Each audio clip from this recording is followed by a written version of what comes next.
The scent of pine and cinnamon hit me the moment I pushed through the heavy glass doors of Bellissimo, the kind of restaurant where I'd never be able to afford even an appetizer on my waitress salary.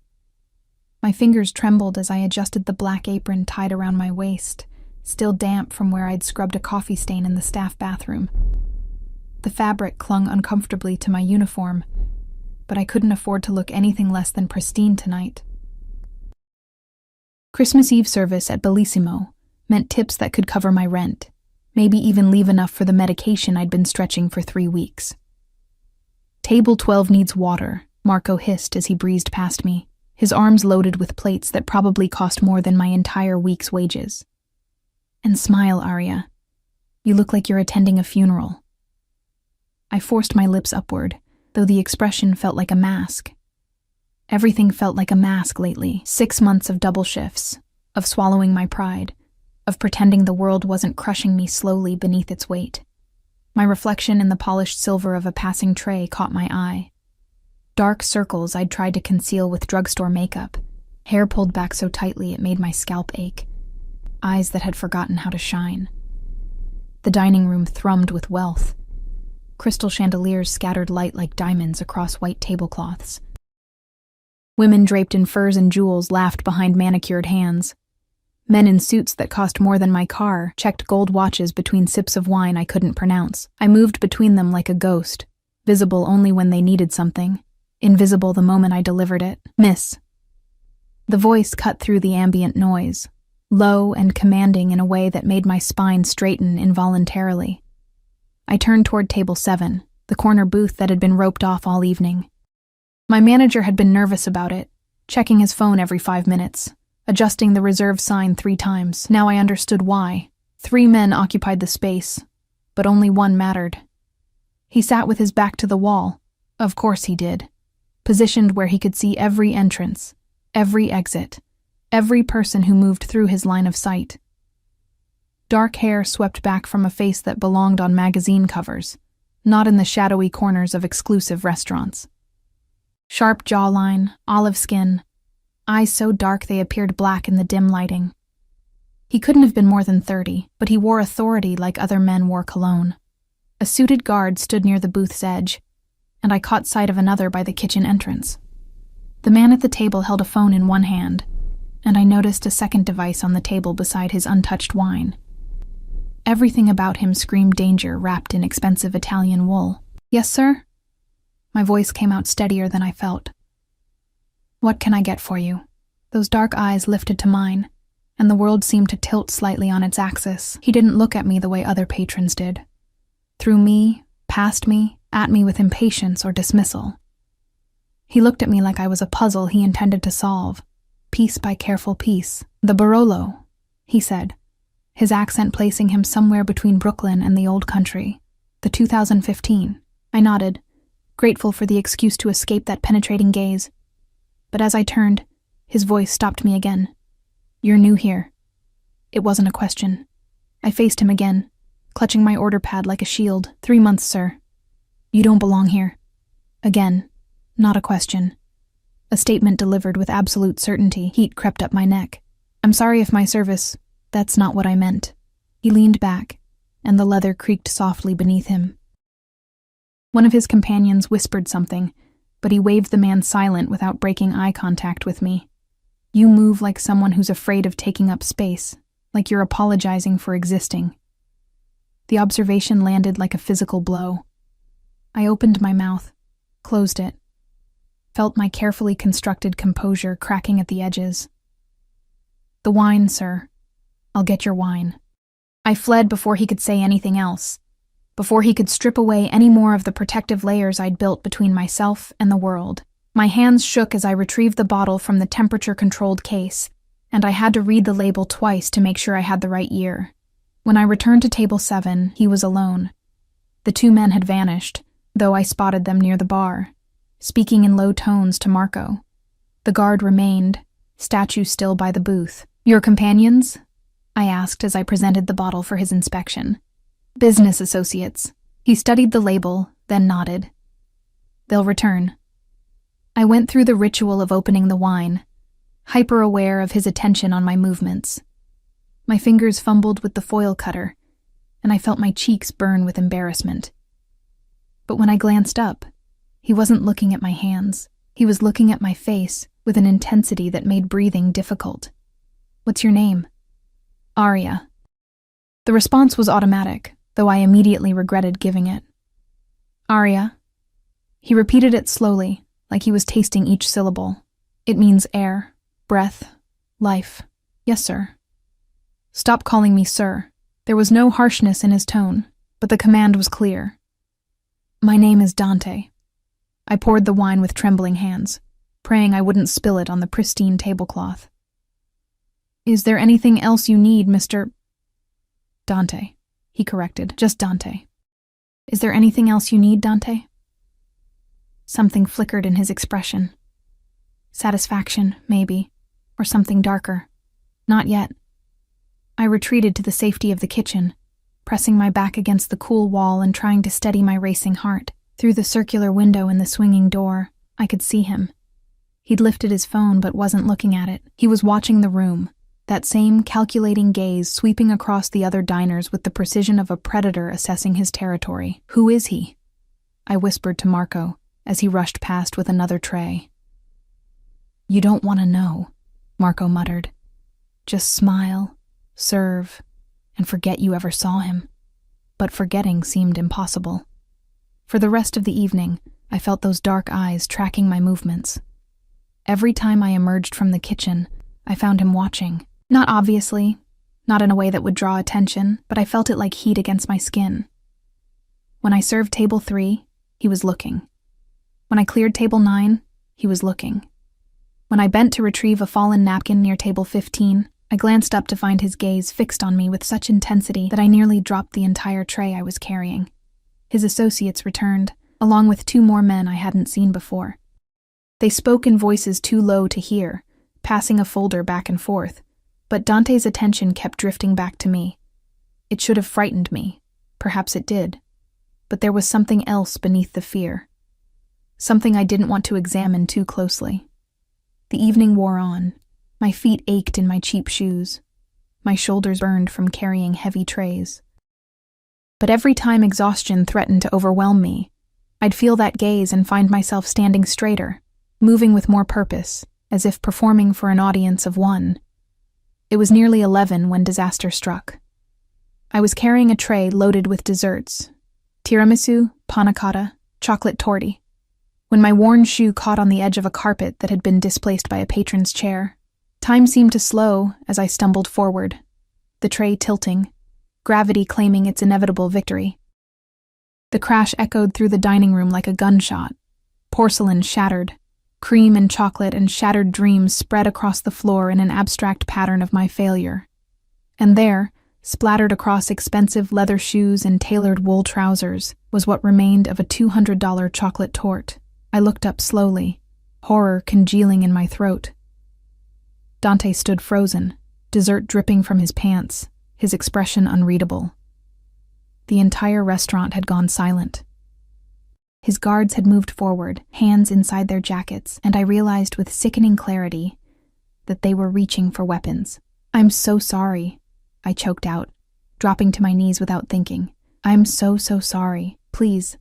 I'll pay for cleaning, My hands moved on instinct, trying to brush the chocolate from his pants, and I heard someone gasp.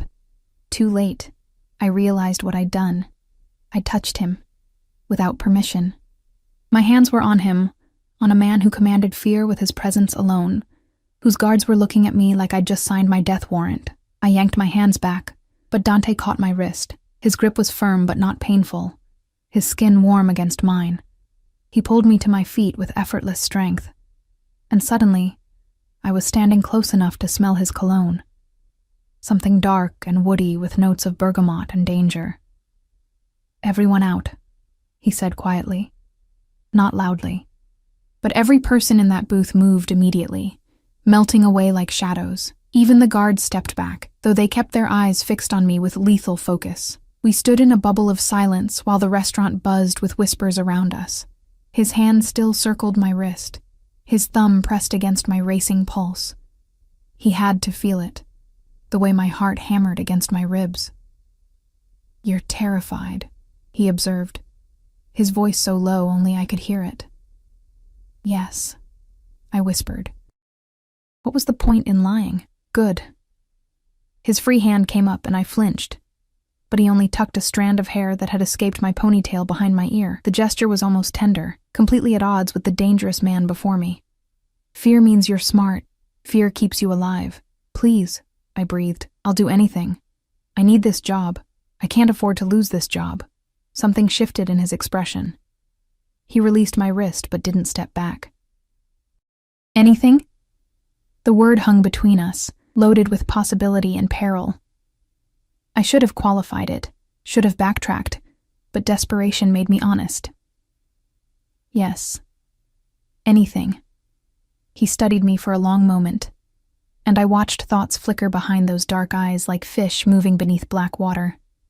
Then he reached into his jacket, slowly, deliberately, letting me see that he was pulling out a wallet, not a weapon. He extracted a cream-colored business card and pressed it into my hand. "Tomorrow, 2:00, this address." His fingers closed over mine, trapping the card between our palms. "Don't be late, Arya." Then he was gone, moving toward the exit with his entourage forming a protective diamond around him.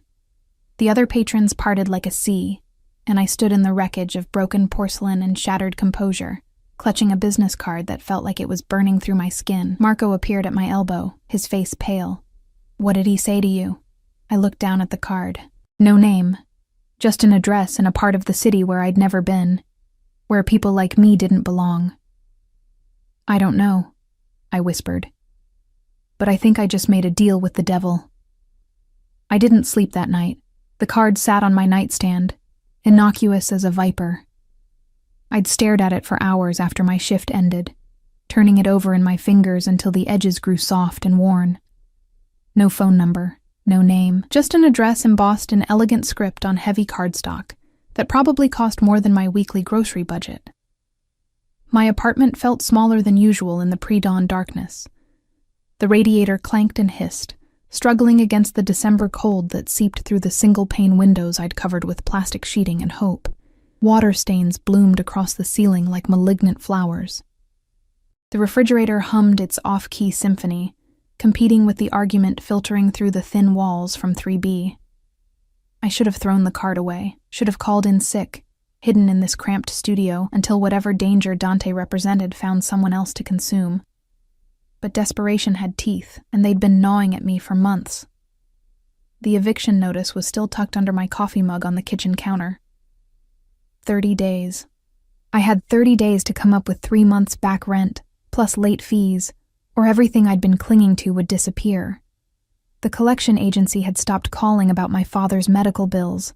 They'd moved straight to threatening legal action. And my car was one missed payment away from repossession. Anything, I'd said. Like an idiot. Like someone who'd never learned that the universe kept score. At 1:30, I stood in front of my closet's meager offerings. Nothing seemed appropriate for whatever waited at that address. The black dress I wore to my father's funeral felt too morbid. My 2 other dresses were either too casual or too worn. I finally settled on dark jeans that didn't have any visible holes, and a cream sweater that had been nice before countless washes had pilled the fabric. The address led me to a neighborhood I'd only seen from bus windows. Brownstones with restored facades, streets lined with trees that somehow survived in the concrete. Even the sidewalks looked cleaner here. I felt conspicuous in my secondhand coat with its missing button, clutching my bag against my chest like armor. The building was narrower than its neighbors, wedged between 2 larger structures like an afterthought. But there was nothing careless about the glossy black door or the security camera angled discreetly above the frame. I raised my hand to knock, then noticed the intercom button. Before I could press it, the door opened. The man who stood there wasn't Dante. This one was older, built like a truck, with a scar running through his left eyebrow. He looked me up and down with the professional assessment of someone paid to identify threats. "Arya?" His voice rumbled from somewhere deep in his chest. "Yes." He stepped aside, gesturing me into a narrow hallway that opened into unexpected space. The interior bore no resemblance to my assumptions. Exposed brick walls, gleaming hardwood floors, modern art that probably cost more than my yearly salary. Everything spoke of money spent by someone who knew the difference between expensive and valuable. "Second floor," the guard said. "He's expecting you." My footsteps echoed on the wooden stairs. Another guard stood at the landing, this one younger but equally imposing. He nodded as I passed, but didn't speak. The second floor opened into what might have been a living room in a normal home. Here, it was something else. A space caught between residence and fortress. Leather furniture arranged with mathematical precision. Windows that I suspected were bulletproof. And cameras, subtle but present, in every corner. Dante stood by the window, his back to me, phone pressed to his ear. He wore dark slacks and a white shirt with the sleeves rolled to his elbows, exposing forearms marked with ink I couldn't quite make out. His hair was slightly disheveled, as if he'd been running his hands through it. "I don't care what Salvatore thinks," he said into the phone, his voice carrying the edge of someone whose patience had limits. "Tell him if he has concerns, he can bring them to me directly. No more intermediaries." A pause. "Good. And Marco? Make sure our friend understands that crossing me isn't the same as crossing my father. I have less tolerance for disrespect." He ended the call and turned to face me. In the daylight filtering through those enormous windows, he was even more devastating than he'd been in the restaurant's shadows. The angles of his face seemed sharper, his eyes more penetrating. He studied me with the same intensity as the night before, and I fought the urge to fidget under that gaze. "You came," he said. "You said not to be late." Something that might have been amusement flickered across his features. "You're early. By 15 minutes. I couldn't afford to risk being late." The honesty escaped before I could stop it. He moved toward me with the fluid grace of someone comfortable in his own body, in his own power. "Do you know who I am, Aria?" "No." Another truth. Marco's warning had been clear. I didn't want to know. "But you're frightened anyway." "Yes." He stopped close enough that I had to tilt my head back to maintain eye contact. "Yet you're here, in my home, alone with me. Either you're very brave or very desperate." "The second one," I whispered. His hand came up, and I held myself still as he traced the dark circle under my left eye with his thumb. The touch was gentle, almost clinical. "When did you last sleep?" "I don't remember." "Eat?" I thought of the ramen packet I'd had for breakfast, my second that week. "This morning." He dropped his hand but didn't step back. "You're drowning, Aria. I can see it. The question is whether you'll let someone throw you a rope or if you're too proud to grab it." "I'm not proud enough to drown," I said. "Not anymore." He nodded slowly, as if I'd passed some test. Then he moved to the leather sofa and gestured for me to sit. I perched on the edge, my hands clasped in my lap. He settled across from me, elbows on his knees, his attention fixed on me with laser focus. "I'm going to offer you a job," he said. "Not at the restaurant. Something different. Something that will solve your financial problems." My mouth went dry. "What kind of job?" "My family is very traditional, old-world values, old-world expectations." He leaned back, crossing one ankle over his knee. "Every Christmas, we gather at my grandfather's estate. Children, cousins, aunts, uncles. 3 generations of Morellis under one roof." "That sounds nice," I said, unsure where this was leading. "It would be, except my grandfather has decided it's time for me to settle down, get married, produce heirs to carry on the family legacy." His lip curled slightly. "He's been introducing me to daughters of his associates, women who see me as a transaction, a way to secure their family's position." Understanding began to dawn, cold and uncomfortable. "You want me to pretend to be my wife," he finished. "Just for Christmas. 5 days at the estate. You'll meet my family, play the role of the devoted spouse, and when it's over, I'll pay you enough to solve whatever problems are keeping you awake at night." I stared at him, certain I'd misheard. "You want me to lie to your family, pretend we're married?" "Yes." "Why me? You could hire an actress, someone professional, because you're real." He leaned forward again, his gaze pinning me in place. "The women my grandfather finds for me are polished to a shine. Everything about them is calculated. But you spilled dessert on me and looked like you expected me to have you killed. That kind of genuine terror can't be faked. That's not reassuring. It's not meant to be. He pulled a folder from beneath the coffee table and slid it across to me. This is the contract. You'll read every word. You'll understand exactly what you're agreeing to before you sign anything. My hands trembled as I opened it. The first page outlined compensation, a number that made my vision swim, enough to cover my rent, my debts, and leave a cushion that would let me breathe for the first time in months, maybe years. This is too much, I breathed. It's exactly what it's worth. Keep reading. The second page detailed expectations. Appear affectionate. Respond to his touch. Never contradict him in front of his family. Learn basic information about our supposed relationship. Sleep in the same room, but the contract explicitly stated separate beds. Then I reached the third page, and my blood turned cold. Rule 1. You will not, under any circumstances, be alone with any male member of the Morelli family or any male guests at the estate. If you need to leave a room, Dante or a designated female family member must accompany you. This rule has no exceptions. I looked up to find him watching me with unreadable eyes. What is this? Exactly what it says. This is insane. I can't agree to... You can, and you will. His voice had hardened, losing any pretense of warmth. That rule is non-negotiable. Break it, and the contract is void. You'll receive nothing. Why? I demanded. Why would you... He stood abruptly, moving to the window.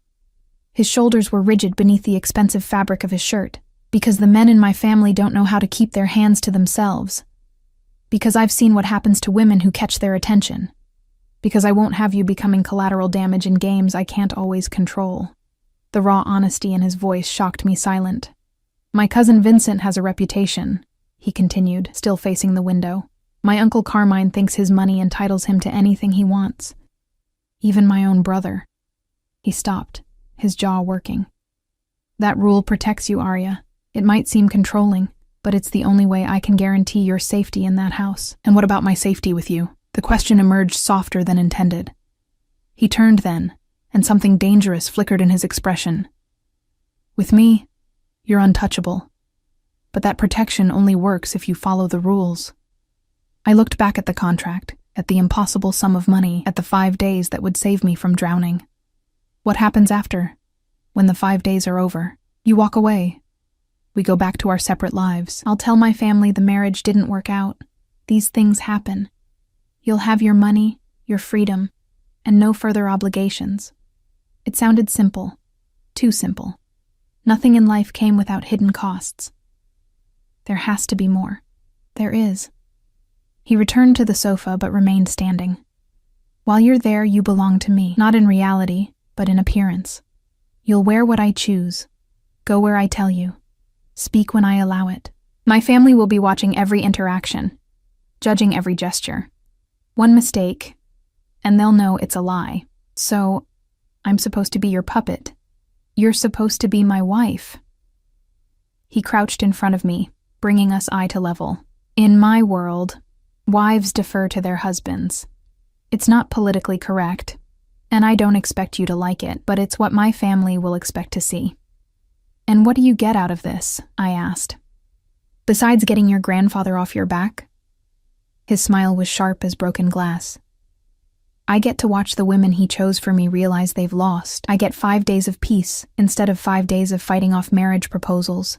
And I get the satisfaction of knowing I chose my own path, even if it's a temporary one. Pride, control, power. The motivations made sense in a twisted way, even if I couldn't fully understand them. I need time to think, I said. You have 5 minutes. He straightened and checked his watch. The car leaves for the estate tomorrow at 8. Either you're in it or you're not. But Arya? He waited until I met his eyes. I don't offer second chances. This is your one opportunity. Walk away now, and you'll never see me again. I thought of my apartment, the eviction notice, the collection calls, the medication I'd been rationing, the future that looked like an endless tunnel with no light. Then I thought of 5 days playing pretend in a mansion with a man who terrified and fascinated me in equal measure. It wasn't really a choice at all. I need a pen, I said. Something blazed in his expression. triumph, or satisfaction, or hunger, I couldn't tell. He produced a pen from his pocket, expensive and heavy. I took it, feeling the weight of what I was about to do settle over me like a shroud. My signature looked small and insignificant at the bottom of the contract. Dante's joined it moments later, bold and decisive. "One more thing," he said as I stood to leave. "Tomorrow morning, a car will pick you up at 7. Bring nothing. Everything you need will be provided. Nothing? No photos, no phone, no reminders of your other life. For 5 days, that life doesn't exist. Only this one." The reality of what I'd agreed to crashed over me like ice water. "I don't even know your last name." "Morelli," he said. "Dante Morelli. And as of tomorrow, you're Aria Morelli. Try not to forget it." The black Mercedes that arrived at 7 the next morning was nothing like the cars I'd grown accustomed to seeing. It gleamed with a polish that seemed almost liquid, its windows tinted so dark I couldn't see inside. A driver in a charcoal suit emerged, the same scarred man from Dante's brownstone, and opened the rear door without a word. I climbed in, my empty hands feeling strange and weightless. The interior smelled of leather and something subtle I couldn't identify, expensive and clean. Dante sat in the far corner, scrolling through one of his phones. He wore a black sweater and dark jeans, somehow making casual look calculated. He didn't look up as the door closed behind me. "Seatbelt," he said. I fumbled with the mechanism, hyper-aware of the silence between us. The car pulled into traffic with a smoothness that spoke of suspension systems I couldn't fathom. We'd been driving for 5 minutes before he finally set down his phone and turned his attention to me. "You didn't sleep again." It wasn't a question, but I answered anyway. "No." "Second thoughts?" "About 100 of them." His mouth curved slightly. "But you're here." I signed a contract. Contracts can be broken. He shifted, angling his body toward mine. "Are you going to break this one, Aria?" I met his gaze and saw the test in it. "No." "Good." He reached into a leather bag at his feet and withdrew a small velvet box. My heart stuttered when I saw it. "Give me your left hand." I extended it slowly, watching as he opened the box to reveal a ring that caught the morning light and shattered it into 1,000 pieces. The diamond was substantial, but not ostentatious, set in what looked like platinum. 2 smaller stones flanked it, and the band itself bore intricate engraving. "It was my grandmother's," he said, sliding it onto my finger. The fit was perfect. "She died when I was 12. My grandfather kept it in a safe for years, waiting for the right woman." The weight of it felt wrong on my hand. "I can't wear this. What if something happens to it? Then something happens to it." He didn't release my hand, his thumb tracing over the ring. "But nothing will.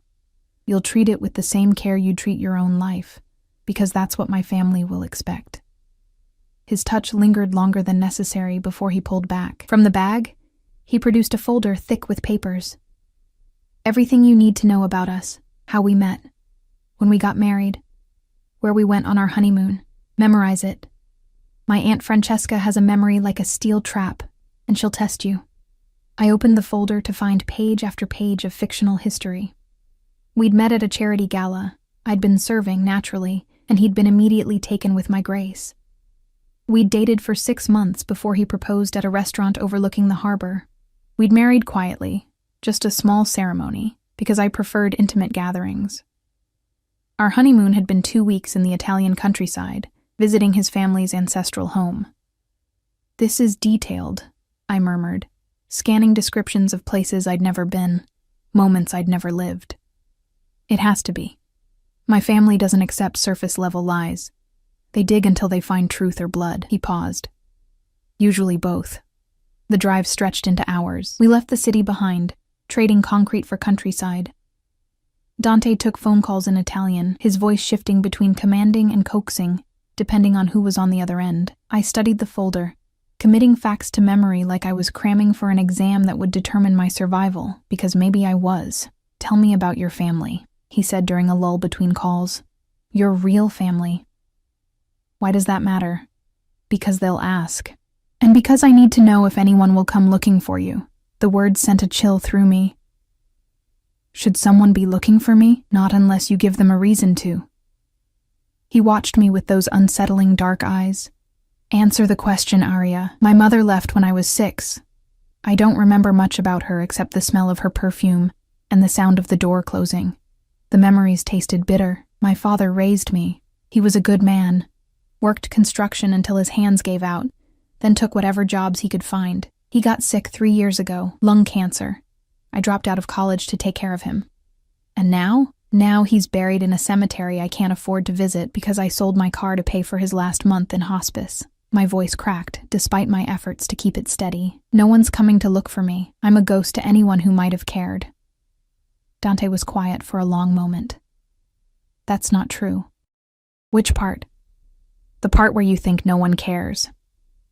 He leaned forward, forcing me to meet his gaze. I care. Because for the next 5 days, you're mine to protect. That means something. It means you need me to play a role. It means more than that. His intensity was almost physical. It means if anyone in that house tries to hurt you, disrespect you, or even looks at you the wrong way, they'll answer to me. Do you understand? I didn't. Not really, but I nodded anyway. The estate appeared like something from a different century. Iron gates opened to reveal a driveway that curved through manicured grounds. The main house sprawled across the landscape. 3 stories of stone and windows, wings extending like arms. Luxury cars lined the circular drive. People moved across the grounds, carrying luggage, greeting each other with kisses and laughter. My stomach twisted into knots. Breathe, Dante commanded softly. And remember, you belong here because I say you do. No one questions that. The driver opened my door, and Dante appeared at my side immediately. His hand found the small of my back, proprietary and warm through my borrowed coat. Because it was borrowed, when I dressed that morning in my own clothes, the driver had handed me shopping bags containing an entirely new wardrobe. The coat I wore probably cost more than 3 months of my rent. Dante! A woman's voice rang out, bright and warm. She descended the front steps with the confidence of someone who'd never questioned her place in the world. Dark hair, expensive highlights, designer clothes that draped perfectly over her slim frame. Finally, Nono has been asking about you every 5 minutes. Francesca. Dante's voice held affection, but also wariness. You're looking well, and you're looking mysterious. Her gaze locked onto me, sharp and assessing. Is this her? The wife we've heard absolutely nothing about?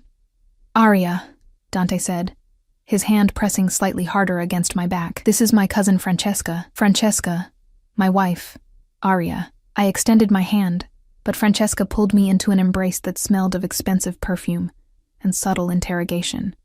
Let me see the ring, she demanded, pulling back, but keeping hold of my hand. Her eyes widened when she saw it. Madonna, that's Nonna Lucia's ring. Dante, you said... I know what I said. His tone brooked no argument. Things changed. Francesca's gaze moved between us, calculation visible in her expression. Well, this is going to be interesting. Come. Nono is in the study. He'll want to meet her immediately. As we followed her inside, Dante leaned close to my ear. She's already suspicious. Be careful. The interior of the house was overwhelming. Marble floors, oil paintings in gilded frames, furniture that belonged in museums. People filled the spaces, all turning to stare as we passed. I felt their eyes cataloging everything about me, measuring me against some standard I'd never meet. Dante's hand never left my back. When we climbed the grand staircase, his fingers spread wider, more possessive. When a man I didn't know called out a greeting, Dante angled his body between us, blocking the man's view of me. Every gesture screamed ownership in a way that should have offended me, but instead made me feel strangely secure. The study was smaller than I expected, lined with books and smelling of cigar smoke and old leather. An elderly man sat behind an enormous desk, his white hair swept back from a face that must have been handsome 50 years ago. Even seated, his presence filled the room. This was a man accustomed to obedience. No, Dante said, his voice shifting to something more formal. I'd like you to meet my wife. The old man's eyes, the same dark shade as Dante's, fixed on me with predatory interest. So, the mysterious bride. He stood slowly, using a cane but needing it less than he pretended. Come here, girl. Let me look at you. I glanced at Dante, who nodded slightly. I approached the desk, my legs trembling. The old man, Nono, reached out and caught my left hand, examining the ring with a jeweler's attention to detail. You gave her Lucia's ring. His voice was gravelly, accented. Bold choice. She deserved it, Dante said from behind me. Did she? Nono released my hand but continued studying my face. Tell me, Arya. What do you see in my grandson? The question was a trap. I could feel it. I see a man who knows what he wants and isn't afraid to claim it. Something flickered in those ancient eyes. Diplomatic. But I asked what you see, not what you think I want to hear. I took a breath and chose honesty over safety. I see someone who carries the weight of expectations that would crush most people. I see someone who's learned to turn that weight into armor, and I see someone who's lonely in a way that has nothing to do with being alone. The silence that followed my words felt deafening. Dante had gone completely still. Francesca, who'd followed us in, made a small sound that might have been surprise or admiration.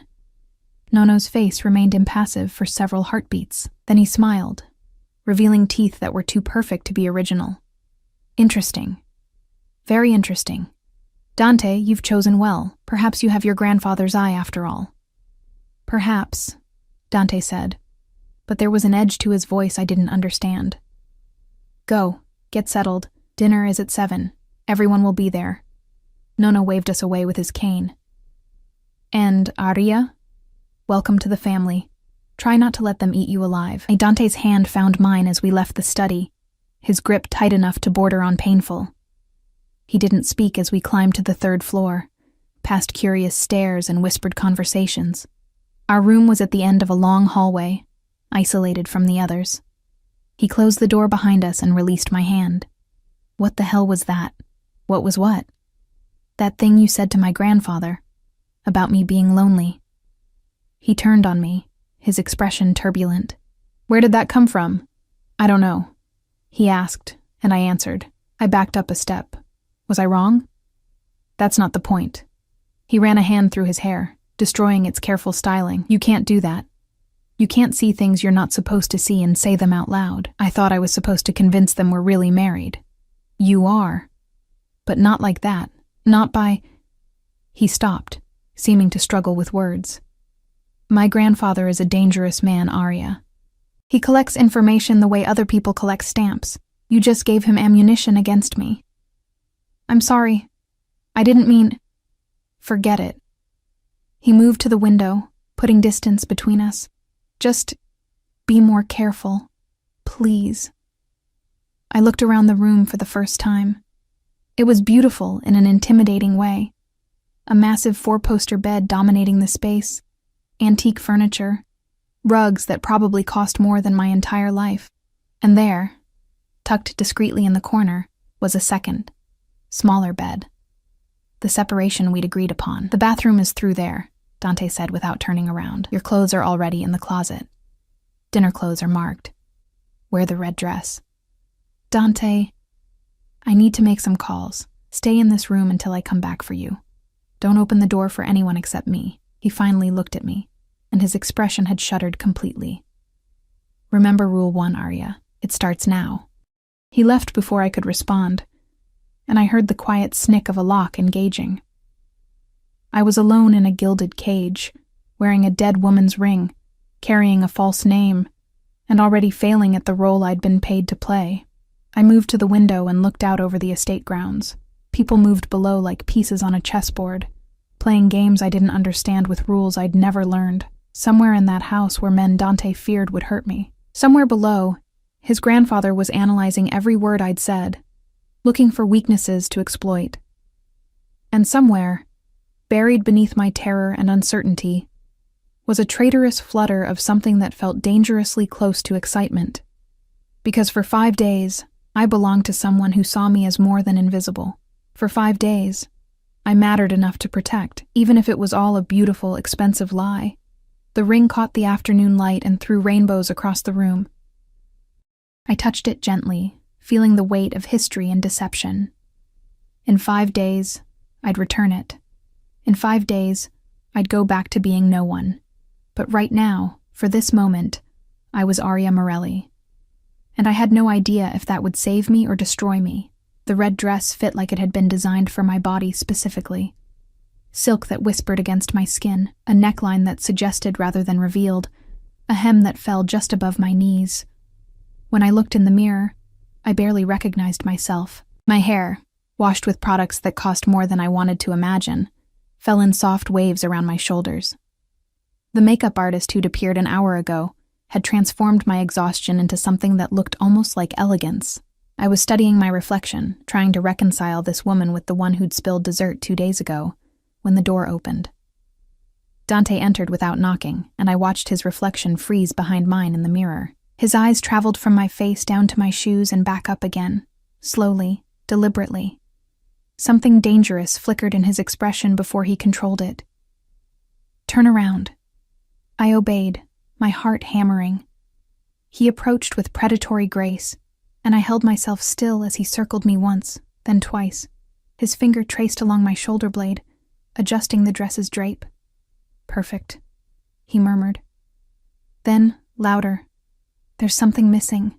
He withdrew a velvet box from his jacket, longer than the ring box, flatter. Inside lay a necklace that made my breath catch, diamonds and rubies arranged in an intricate pattern, delicate but unmistakably valuable. "I can't wear that," I whispered. "You will." He moved behind me, and I felt the cold kiss of metal against my throat. His fingers brushed my nape as he fastened the clasp, and I shivered involuntarily. In my world, a wife wears her husband's gifts. It shows everyone that you're claimed, protected, mine. That word again, mine. He said it the way other people said their own names, with absolute certainty and ownership. "Look at me." His hand settled on my shoulders, turning me to face him. He'd changed into a black suit that probably cost more than my year's salary. His hair swept back, his jaw sharp enough to cut. "Tonight will be difficult. There will be 23 people at dinner. Most of them will try to find cracks in our story. Some will do it subtly. Others won't bother with subtlety at all. What do I do? You stay close to me. You let me speak for us when appropriate. You smile and nod and remember everything we rehearsed." His thumb stroked small circles on my shoulders. "And if anyone makes you uncomfortable, you tell me immediately. Understood?" "Yes." "Good." But he didn't release me. Instead, his gaze dropped to my mouth, and for a breathless moment I thought he might kiss me. Then he stepped back abruptly. "One more thing. My brother will be there. Marco. You mentioned him before, in the contract briefing. I mentioned he's dangerous." Dante's voice had gone hard. "He's going to test you, Aria. He's going to push boundaries to see if you'll break character. Under no circumstances do you let him isolate you from the group. I remember Rule 1. Rule 1 isn't enough with Marco." He moved to the door, then paused. "He has a gift for finding what people fear and exploiting it. Don't give him ammunition." The dining room could have hosted a small wedding. A table stretched the length of the space, set with china and crystal, that caught the chandelier light and multiplied it. People were already gathering, dressed in their finest, carrying cocktails and conversation with equal ease. Dante's hand found my back again as we entered, and I felt eyes turn toward us like flowers seeking sun. Conversations didn't stop exactly, but they shifted, became more conscious of our presence. There he is, a man who had to be related to Dante. Same dark coloring, same sharp features, but softer somehow, less dangerous.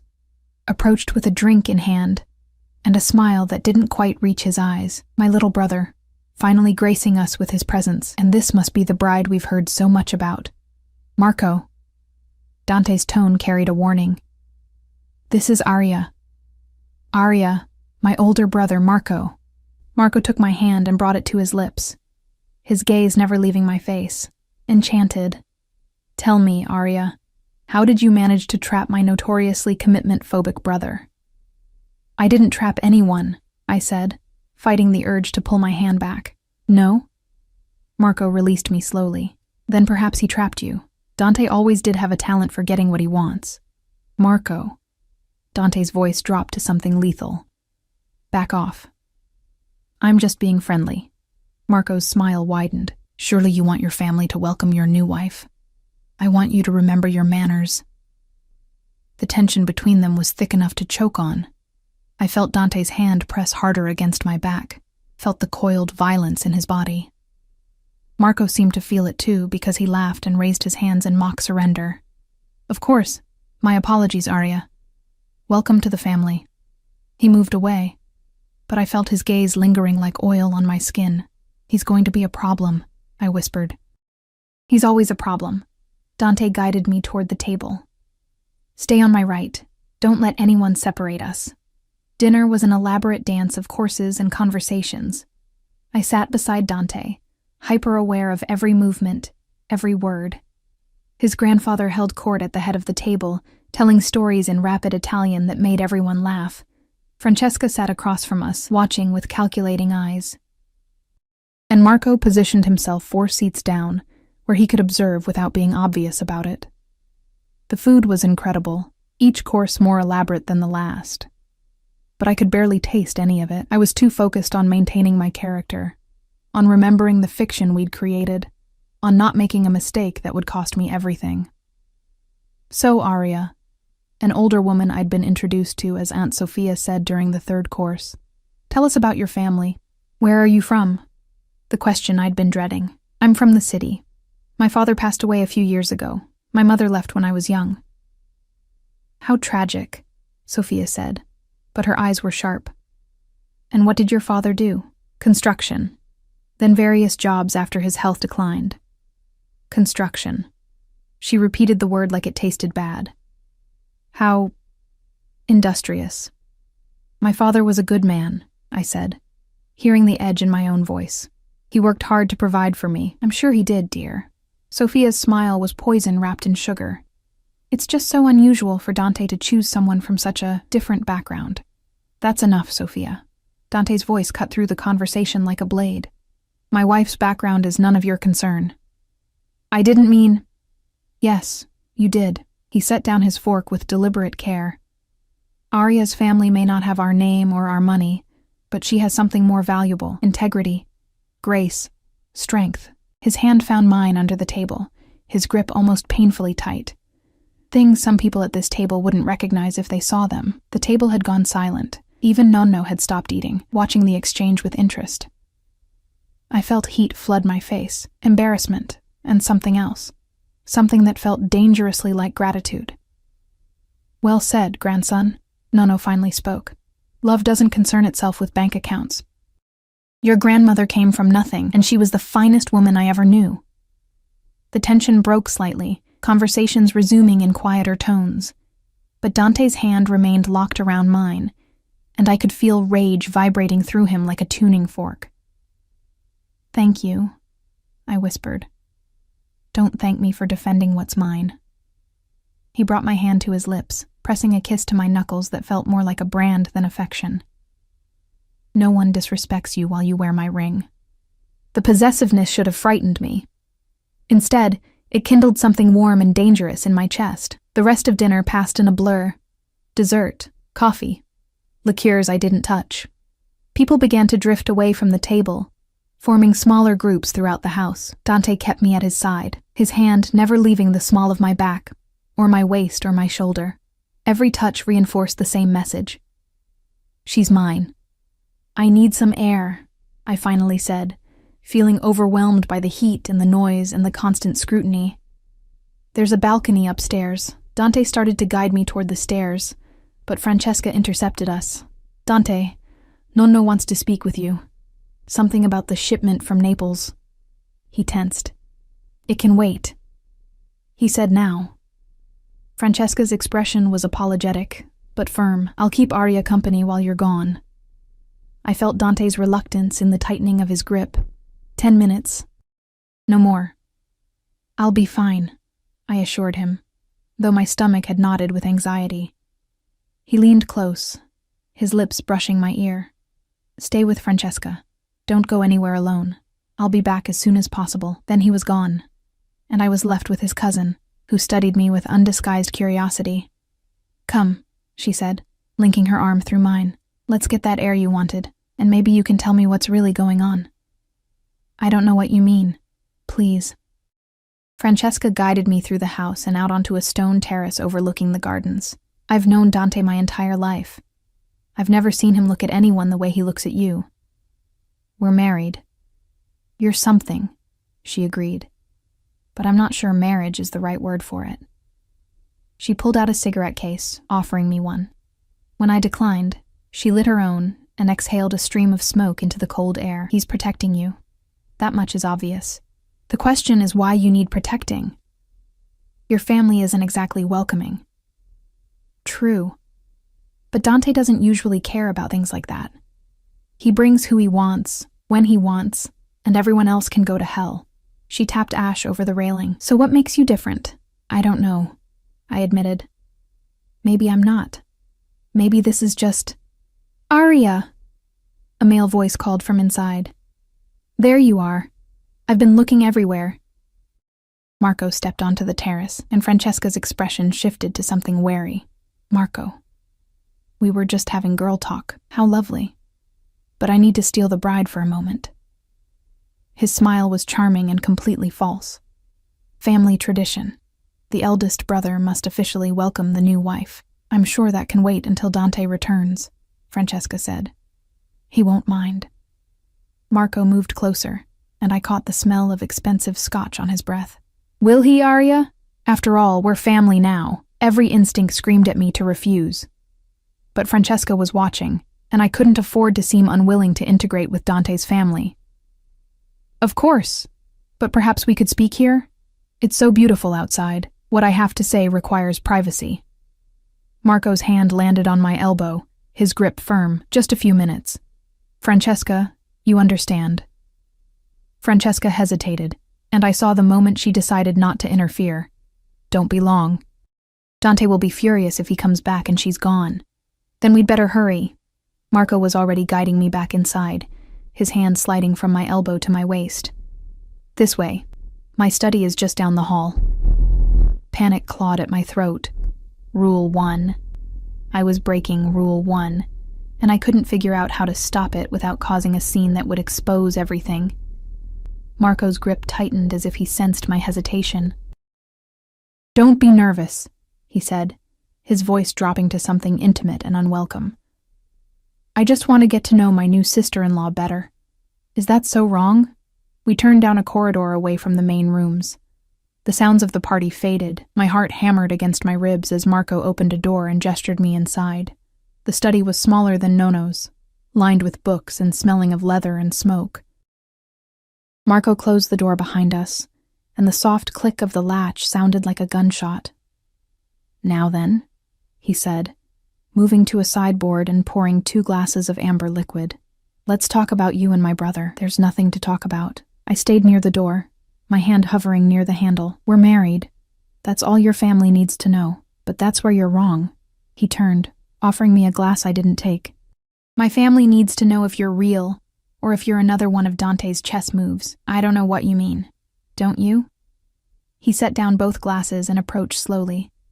My brother is many things, but impulsive isn't one of them. Yet suddenly he's married to a waitress he met weeks ago, wearing our grandmother's ring, bringing her home for Christmas like some kind of prize. He stopped close enough that I had to crane my neck to maintain eye contact. Something doesn't add up, Aria, and I always solve puzzles eventually. Maybe you're just not as smart as you think you are. The words escaped before I could stop them. Marco's expression darkened. Careful. You might be Dante's latest obsession, but that protection only extends so far. What do you want from me? The truth. His hand came up and I flinched, but he only touched the necklace at my throat. These are real. The ring is real. But are you? Or are you just another liar in a house full of them? Get your hand off her. Dante's voice cut through the room like winter wind.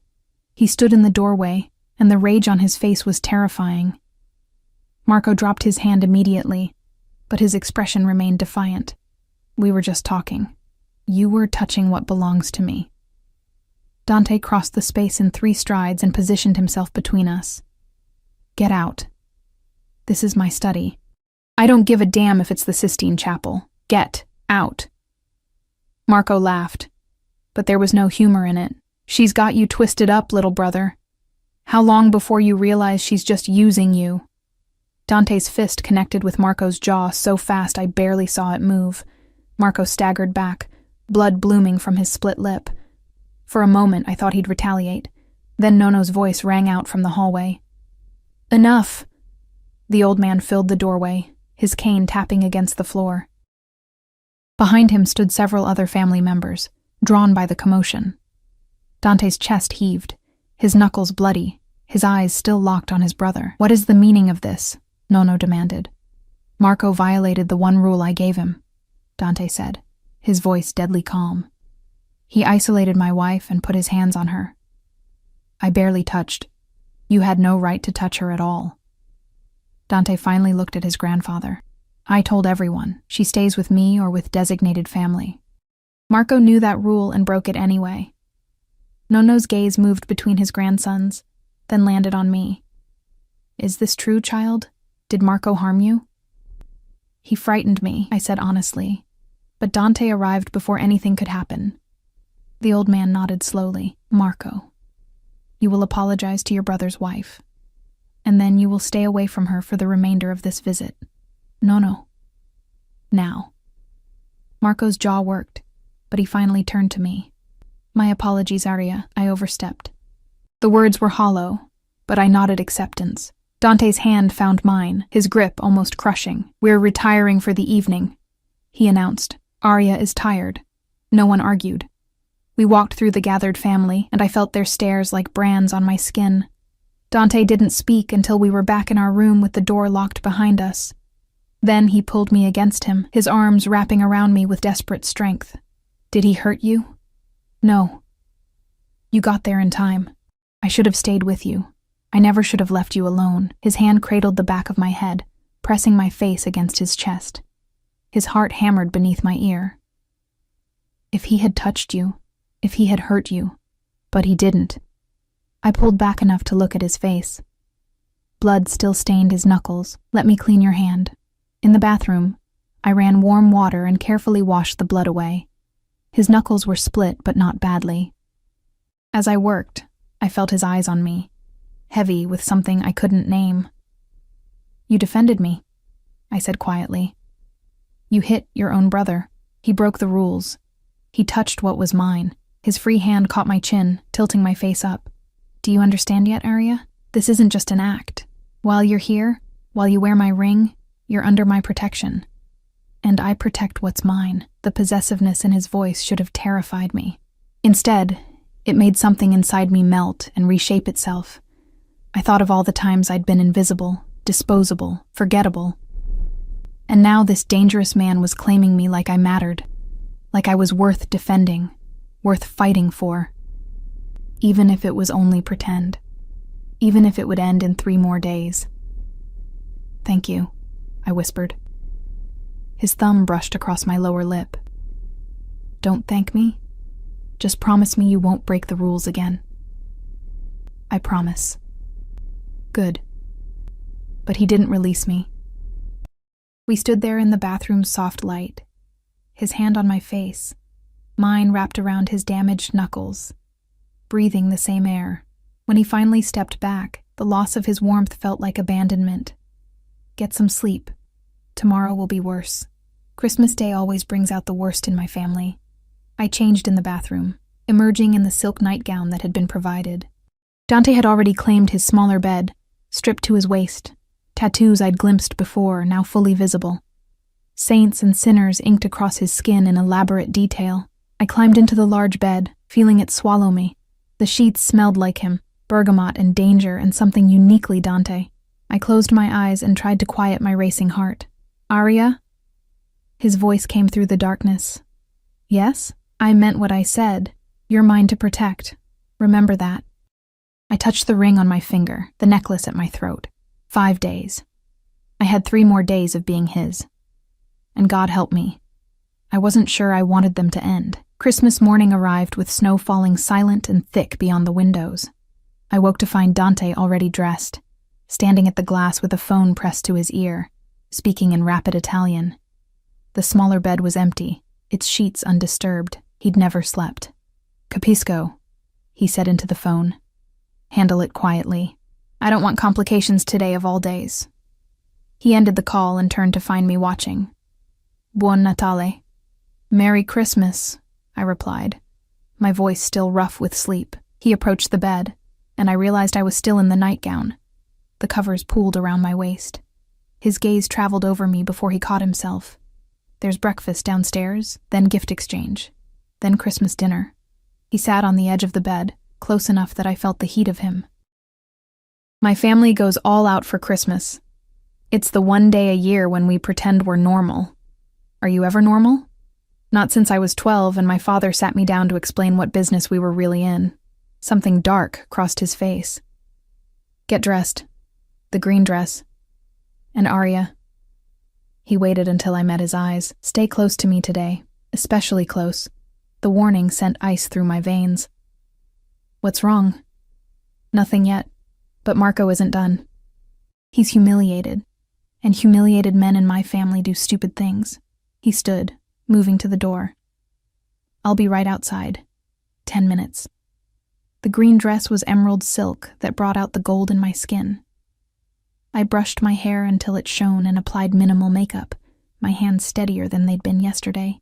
When I emerged, Dante was leaning against the wall, scrolling through messages. He looked up, and that same arrested expression from yesterday crossed his features. "Beautiful," he murmured, then seemed to catch himself. He offered his arm. "Ready?" The house had transformed overnight. Garlands draping every surface, a massive tree in the main hall covered in ornaments that probably cost more than cars. The smell of cinnamon and pine and something baking filled the air. Family members gathered in the formal living room, already dressed in their finest, drinking champagne at 9 in the morning. Nono presided over the chaos from his throne-like armchair, directing traffic with his cane. When he saw us, his weathered face creased into something almost warm. "Ah, the newlyweds. Come, sit. We're about to begin." Dante guided me to a love seat positioned in Nono's direct line of sight. His arm draped across my shoulders, his thumb tracing absent patterns on my upper arm. To anyone watching, we looked like what we were supposed to be. A couple so newly married we couldn't bear to stop touching. But beneath the performance, I felt tension humming through Dante's body like a live wire. Gift exchange was a lavish affair. Boxes wrapped in expensive paper passed from person to person. Jewelry, watches, designer clothes. I received gifts from family members I'd barely spoken to, a scarf from Francesca, perfume from Aunt Sophia that smelled like an apology, a bracelet from one of the uncles whose name I couldn't remember. Then Dante handed me a box wrapped in silver paper. From me. My hands trembled as I opened it. Inside lay a first edition of a book I'd mentioned once during our rehearsed history, a novel about a woman who'd lost everything and rebuilt herself from ashes. The cover was pristine, the pages delicate with age. "How did you—" I looked up, shocked. "This costs thousands." "I know what it costs." His expression was unreadable. "I also know you sold all your books to pay bills. Consider this the first of many you'll own again." The gesture hit me like a physical blow. He'd listened. He'd remembered. He'd cared enough to find something that mattered, not just something expensive. My eyes burned with tears I couldn't afford to shed. "Thank you," I whispered. "You're welcome, wife." He pulled me closer, pressing a kiss to my temple that felt less like performance and more like possession. I'd gotten him a gift, too, a vintage fountain pen I'd found in one of the estate's many shops. Using money Dante had given me for expenses, it wasn't much compared to what he'd given me. But when he opened it, something shifted in his expression. "My father had one like this," he said quietly, "before he died. I'm sorry." "I didn't know. Don't apologize." He tested the pen's weight in his hand. "It's perfect." The moment broke when Marco entered the room, his jaw bruised, his eyes cold. He carried a bottle of wine and an envelope. "For the happy couple," he announced, his voice carrying across the room, "a gift from me and Elena." Elena, a woman I'd been introduced to briefly, Marco's girlfriend or wife or something, smiled from where she sat. but Marco's smile was sharp as glass. Dante took the envelope without opening it. "Thank you." "Aren't you going to read it?" Marco pressed. "It's a gift certificate for a romantic weekend getaway. Thought you two might enjoy some time alone, away from family pressures." The emphasis on pressures was deliberate.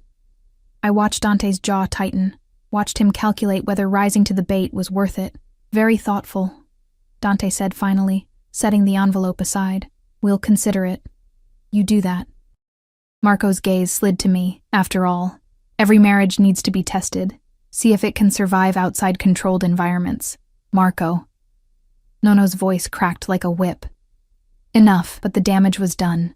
The room had gone quiet, everyone watching to see what would happen next. I felt Dante's arm tighten around me, felt violence coiling in his muscles. "Perhaps we should open the wine," I heard myself say. It would be rude not to accept such a generous gift. The deflection worked. Marco's smile widened, but he backed off. Dante's hand found mine under the cover of my skirt, squeezing once in what might have been gratitude or warning. The rest of the morning passed in a blur of forced cheer and underlying tension.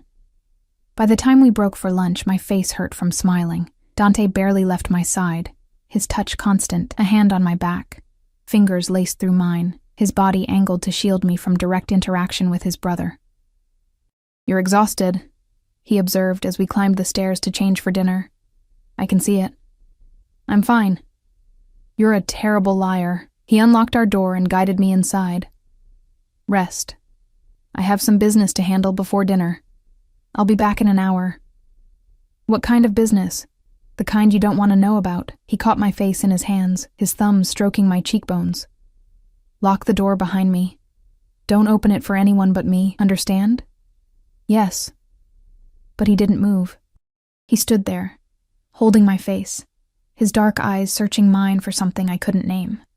"3 more days," he said softly. 3 more days, and you're free." The words should have brought relief. Instead, they felt like mourning. He left before I could respond. I locked the door and collapsed onto the bed, still wearing the green dress, too tired to care about wrinkles. My mind raced with everything that had happened. The gifts, the tension, Marco's thinly veiled threats. But beneath it all was something else, something I didn't want to examine. The way Dante looked at me, the way his touch lingered, the way he'd chosen a gift that meant something instead of something expensive. These weren't the actions of a man playing a role. These were the actions of a man who... No, I couldn't let myself think that way. This was temporary, a transaction. In 3 days, I'd take my money and disappear back into my regular life, and Dante would find another way to appease his grandfather. I must have dozed because I woke to shouting from somewhere below. Male voices raised in anger. The words were Italian, but the rage transcended language.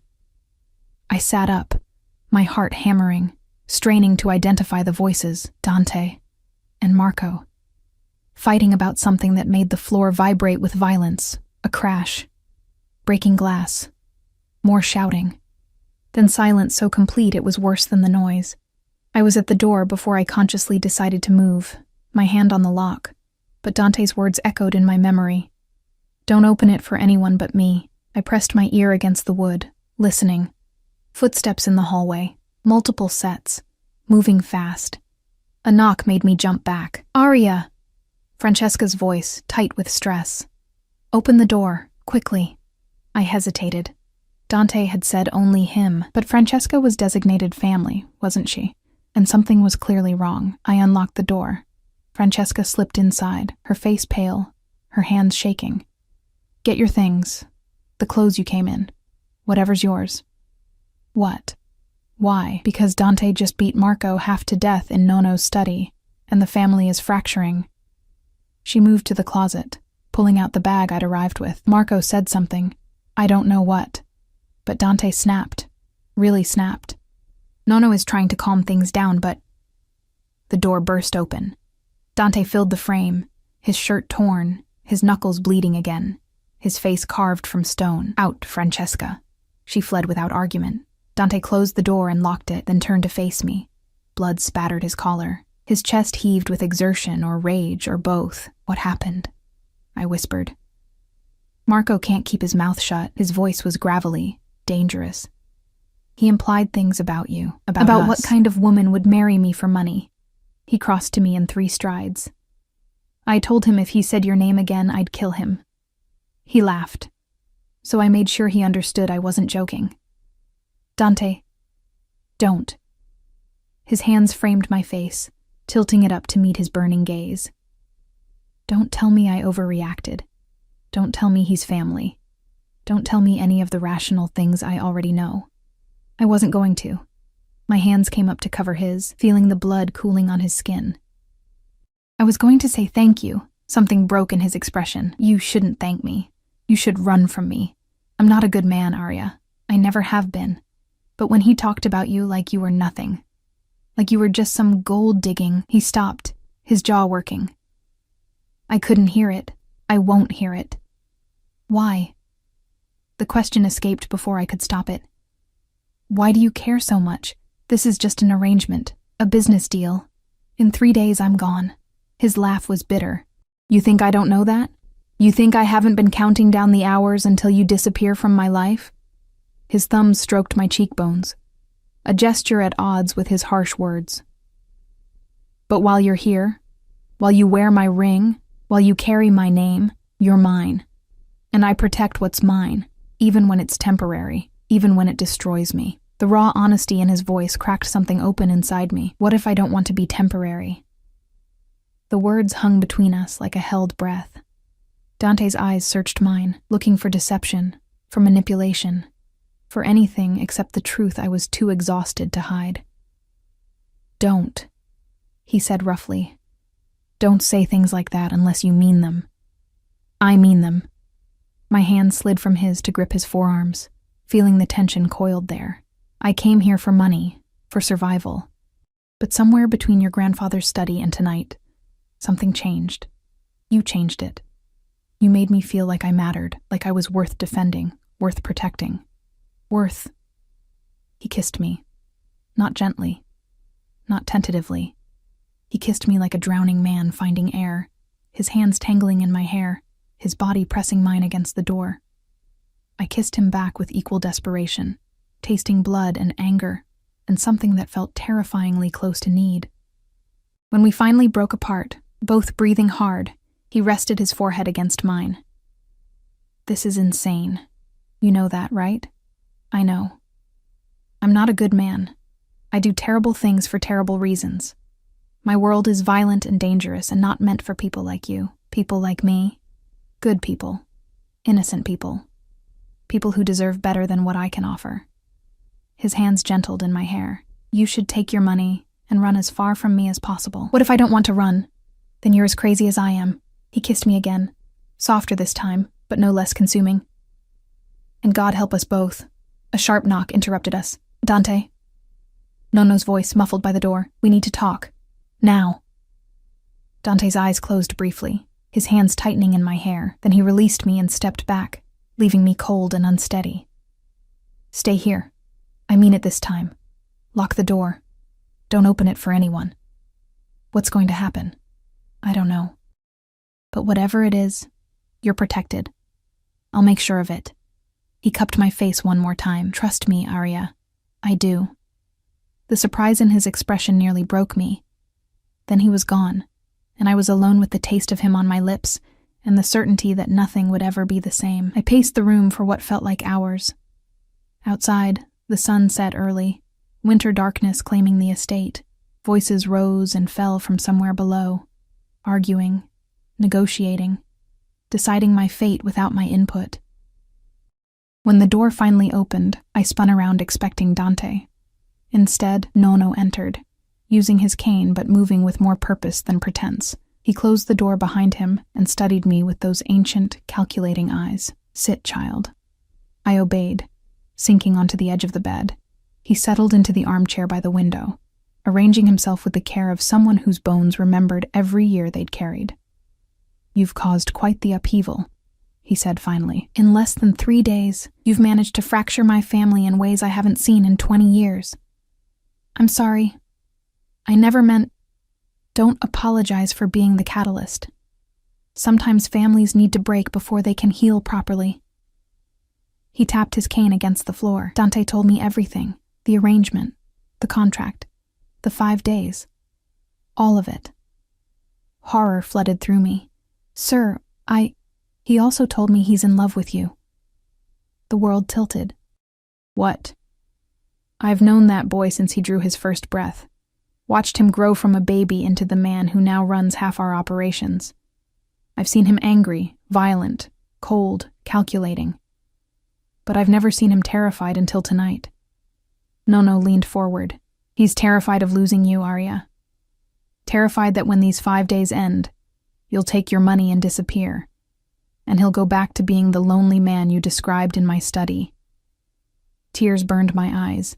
I don't know what to say. Say whether you feel the same, because if this is still just a transaction for you, I need to know. I won't watch my grandson destroy himself over a woman who can't love him back. I thought of Dante's hands on my face. His voice saying, "You're mine." The way he'd defended me at every turn, fought for me, bled for me. The gift he'd chosen because he'd listened. The kiss that had tasted like coming home. I didn't mean to fall for him, I whispered. I came here for money, for survival. But he made me feel like I was worth something. Like I mattered.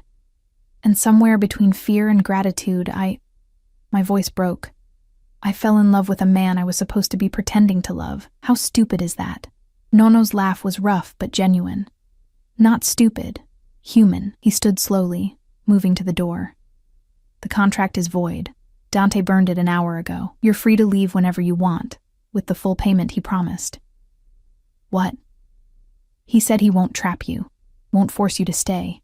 If you want to go, the car is ready. Nono opened the door, then paused.